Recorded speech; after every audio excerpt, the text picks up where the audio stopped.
Here we find ourselves in the great state of Maine that we all love very much. I love Maine. I'm running for office because Maine is in trouble. If Maine was doing well right now, I would not be your candidate. I'm not interested in this job because I'm looking for the next political job. And I'm not interested in this job because I've had a succession of previous political jobs that I have completed that now qualify me for this one. I have one purpose and one purpose only for doing this is because I see a state in a lot of trouble and I think that it can be fixed. But first, when we talk about where Maine is today, we have to talk a little bit about what's wrong.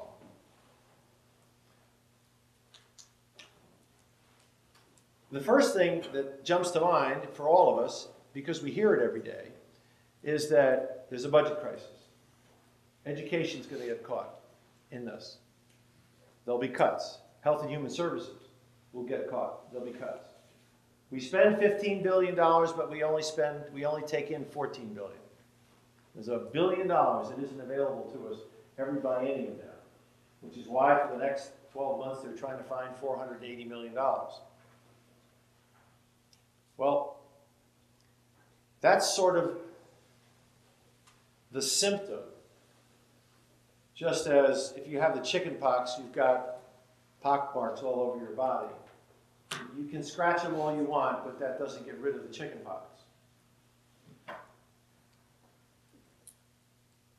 Maine has systematically, not on purpose, systematically created an environment that is not friendly to business. Now, why is that important?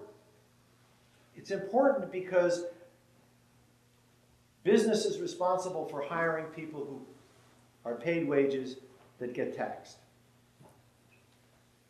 The one tax in the state of Maine that's decreasing faster than any other tax in the state of Maine is income tax. And the reason that that's declining so fast is because there are now less people living in the state of Maine than in New Hampshire. That there are now less people living in the state of Maine this year than were in the state of Maine last year. And that the state of Maine, based on its population, has fewer people under the age of 45 than any other state in the United States. There are no jobs in Maine being built today because we have the highest insurance rates when it comes to health insurance, based on our income, of anybody in the United States of America. We have the highest combined inheritance and income and capital gains tax, period, of anybody in the United States. And we have the highest tax burden in the United States based on our income for our overall taxes. We used to joke when I came to Maine in 1972 about a state to the south, and we called them Taxachusetts. We should only hope now that relative to our income that our taxes would reduce to what we used to make fun of in Massachusetts. Now, the effect of those two things, combined with the effect of an over-regulated society, we have, even this session, which is only 120 days long, there's 170 new laws that have been proposed. We have more regulations based on our population than any other New England state. And we have systematically kept regulations growing and being punitive to business creation to the point where there is no stability to the business regulation environment. If you are Plum Creek, you've been in Maine for 5 years and you have spent $20 million to not be able to build anything. So I don't really care, I care, but I don't argue where you stand on whether Plum Creek is a good thing or a bad thing. But surely, if we're going to be honest with people who want to invest money in our state, instead of waiting 5 years to tell them maybe, we would have told them no after 6 months. What we have done is sent a signal around the world that Maine is unfriendly to people who want to come in for development.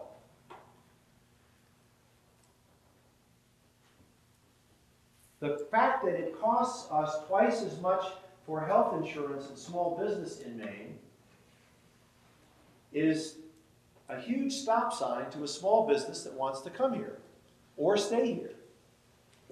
If you do the math and you say you're going to have a company that's going to employ 25 people for 30 years, and you're going to spend $4,000 more in Maine to insure each employee, the math comes out that you're going to spend $100,000 a year more on health insurance.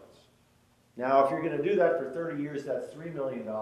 And if you're going to say that money doubles every 10 years at 7.5%, 7.2%, that $3 million is going to be closer to 7 or 8 by the time it's done, which means that when you go to sell your business, there's $7 or $8 million that could either be in your pocket, the pocket of your employees, or in the expansion that you might have built in the business that you were growing.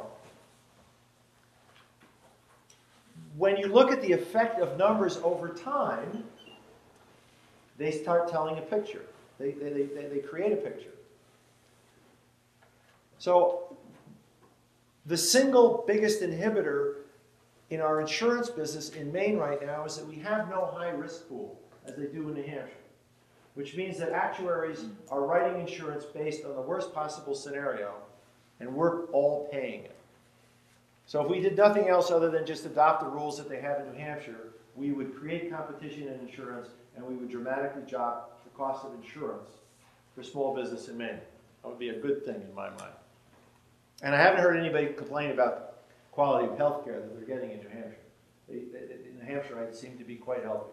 I don't think they're living a shorter life than we're living here in the state of Maine. Energy is another example of where Maine is missing the boat. If you care about the environment and that's your issue, and you live in the state of Maine, please be a little bit ashamed about the fact that we have the single largest footprint of anyone in North America when it comes to CO2 emissions. That's because 80% of all the heat in the state of Maine comes from number 2 heating oil, and we happen to have the longest commute to get to our jobs, and because of the toughness of our winter, we drive vehicles that are 4-wheel drive that get lower than national average gas mileage. Some of those things we can do nothing about, but surely we don't have to keep spending what we're spending on number 2 heating oil. Now, in the last 10 years, we have spent $9.6 billion on number 2 heating oil.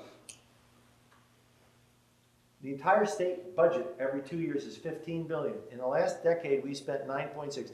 At the current price, with the 2.5% inflation escalator based on the Department of Energy, we will spend $17 billion in the next decade. That's a lot of money. And the thing that's interesting about that $17 billion is that 80% of it in the last 10 years has gone to foreign countries that don't particularly like us. And 90%, because of the increase in price in the future, will go to countries that don't like us. But this is something that's within our control. We don't have to use number 2 heating oil to heat our homes. There's natural gas, there's wood, there's sun, there's electricity. There are all sorts of alternatives if we decide that we want to switch. The fact that we pay more based on our income for the electricity that's lighting this room, that's running your house, than anybody else in New England, and third most in the United States, is another negative to business and industry. And so, wow, it's going to cost a lot of money.